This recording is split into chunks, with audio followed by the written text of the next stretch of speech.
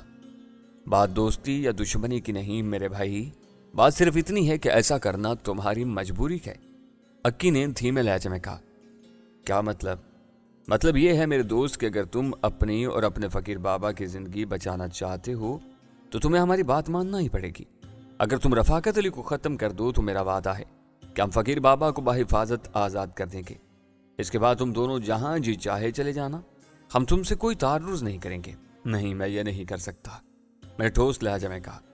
جذباتی مت بنو جوان، اس بات پر ٹھنڈے دل سے غور کر لو، یہ خیال اپنے دل سے نکال دو کہ اب تم یہاں سے فرار بھی ہو سکتے ہو۔ میں آج شام کو پھر تم سے بات کروں گا، اس وقت تک تم کوئی فیصلہ کر لو۔